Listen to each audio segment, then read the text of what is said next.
So I'm going to say a few things about why the gut is so important. I've just talked about the link between the brain and the gut, and it goes both ways. If something happens to the gut, it's going to affect the brain as well.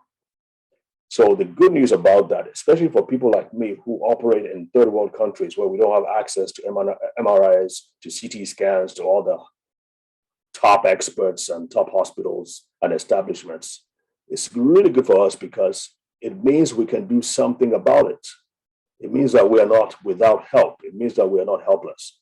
So we now know that if you can strengthen the gut, if you can nourish the gut, and I'm going to show you how to do that, it can, in reverse, help to nourish the brain likewise. All right.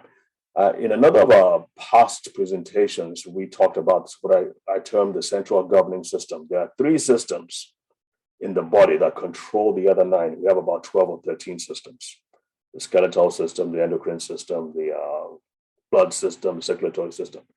But the brain, which is represented by the hypothalamus, controls the endocrine system and the immune system. These 3 systems, like I said, control all the other systems and therefore control the rest of the body. And there's a constant interplay between these three systems and the rest of the body. We also know that the mind, your emotional levels, your thoughts can have an overarching effect on the 3 systems.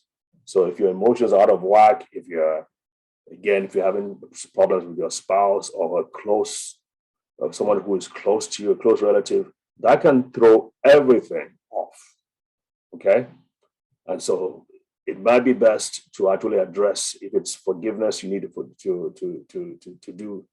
You need to forgive somebody is important. If you need to change your thoughts from negative to positive, that's also very important, because sometimes no matter what else you do, if you don't take care of those, shall we say, matters of the heart, you may not be able to solve the problem.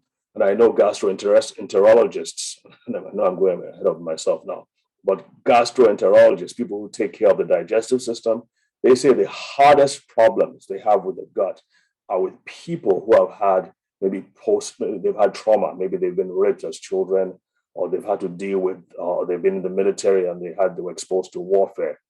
Those people who have had major emotional trauma are those who gastroenterologists say their GI symptoms, their gut issues are the most difficult to treat, because that emotional baggage or background is affecting things and sabotaging things.